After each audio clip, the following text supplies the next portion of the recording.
Tout le monde fait du retargeting sur Facebook. C'est devenu un automatisme, tu crées une audience de visiteurs, tu leur balances une pub et tu regardes le ROS monter. Et voilà le problème. La plupart du temps, ce retargeting ne sert à rien. Il a l'air performant, mais il n'ajoute aucune vraie valeur. Il capte des ventes que tu aurais eues de toute façon. Donc ça te rassure, mais ça ne fait pas grandir ton business. Dans cette vidéo, je vais te montrer comment structurer un retargeting qui fonctionne vraiment. Donc un retargeting qui cible les bonnes personnes au bon moment avec le bon message. Pas pour flatter les stats, mais pour générer des ventes incrémentales. Commençons par l'essentiel, comprendre ce qu'on attend vraiment d'une campagne de retargeting. Le retargeting, c'est probablement l'un des leviers les plus mal compris sur Meta. Beaucoup le voient comme une assurance. Je mets une campagne de retargeting, comme ça je récupère les ventes faciles. Mais en réalité, si tu ne sais pas pourquoi tu retargetes, tu gaspilles ton budget. Le rôle du retargeting, c'est pas de rapporter des conversions. Son vrai rôle, c'est de finir un parcours déjà engagé. C'est de relancer une personne qui a presque acheté, mais qui a interrompu sa décision. Tu n'es pas là pour convaincre, tu es là pour lever les derniers blocages. Et c'est ce qui le rend stratégique. Bien utilisé, le retargeting te permet de transformer une intention forte en une conversion réelle. Mal utilisé, tu te contentes de payer pour des ventes qui seraient arrivées toutes seules. Donc avant de lancer une campagne de retargeting, pose-toi une seule question. Est-ce que je vais vraiment aider cette personne à finir son achat ou est-ce que je me paye juste une illusion de performance? Maintenant que tu comprends l'objectif réel, passons à l'étape cruciale, identifier les bonnes personnes à cibler.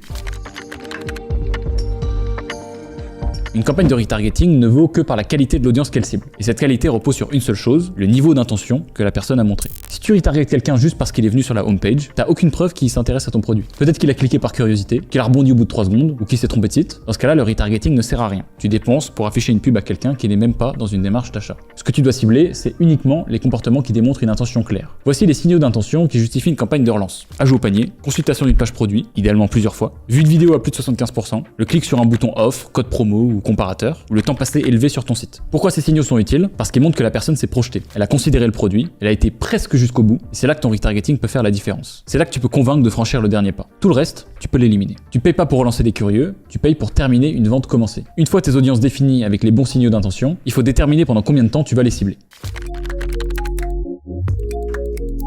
Autre erreur classique, créer une audience de retargeting sur 30 jours, ou pire, 180 jours. À ce niveau-là, tu fais plus du retargeting. Tu fais de la rediffusion aléatoire à des gens qui ont visité ton site un jour sans souvenir de ce que tu vends. Le retargeting est puissant uniquement s'il est proche de l'action. Plus tu interviens vite après le signal d'intention, plus t'es pertinent. T'es dans le timing, tu relances quand l'intérêt est encore chaud. C'est pour ça que les fenêtres courtes fonctionnent mieux. Un jour si tu veux relancer des paniers abandonnés très chauds, 3 jours pour des visites de fiches produits, 7 jours si t'as un cycle d'achat un peu plus long ou un panier élevé. Au-delà de 14 jours, tu n'es plus dans la relance. Tu es dans l'oubli et tu gaspilles. Tu rappelles juste ton produit à quelqu'un qui a probablement tourné la page. Et si ton produit a un cycle de décision très long, tu changes de logique. Tu fais pas du retargeting, tu fais de la séquence relationnelle. Et ça, c'est un autre sujet. En résumé, fenêtre courte égale message pertinent, fenêtre longue égale budget dilué. Maintenant que tu sais qui cibler et pendant combien de temps, concentrons-nous sur ce que tu vas leur dire.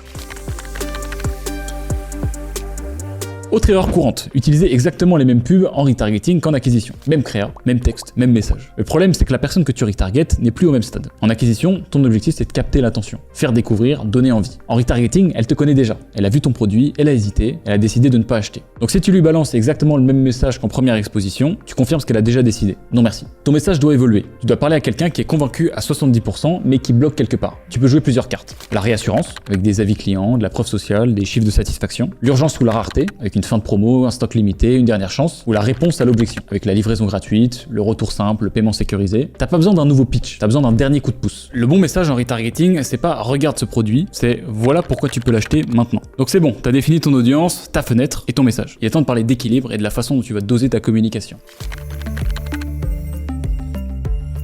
Le retargeting, c'est utile, et mal géré, ça devient du harcèlement. Et un utilisateur harcelé, c'est un utilisateur qui ne convertit pas. Ou pire, qui bloque ta pub. Et là, c'est ton compte tout entier qui trinque. Tu dois contrôler deux choses. D'abord, la fréquence d'exposition, et ensuite, le moment où tu sors quelqu'un de l'audience. Je vais te donner une règle générale, la fréquence idéale, c'est 1 à 2 impressions par jour. Au-delà, tu satures. La personne voit ta pub, elle ne clique pas, t'insiste, elle se lasse. Et tu crées une aversion. Ton but, c'est pas de matraquer, c'est de rappeler subtilement. Ensuite, tu dois absolument exclure automatiquement les gens qui ont déjà acheté. Tu veux pas dépenser pour montrer une pub à quelqu'un qui a déjà converti. Donc dès qu'il y a achat, la personne doit sortir du retargeting. C'est un paramètre simple à mettre en place, mais beaucoup l'oublient. Et si tu veux aller plus loin, tu peux aussi faire varier les créas selon la durée. Par exemple, jour 1, une créa ultra simple, très directe. Jour 2 à 3, de la preuve sociale. Jour 4 à 7, offre spéciale avec un sentiment d'urgence. C'est comme une mini séquence email, mais en publicité. Tu contrôles le rythme, tu varies le message, tu gardes une pression efficace sans être oppressante. Dernier point et pas des moindres, comment tu mesures l'efficacité de ton retargeting? Parce que si tu te contentes de regarder le ROS, tu te fais avoir.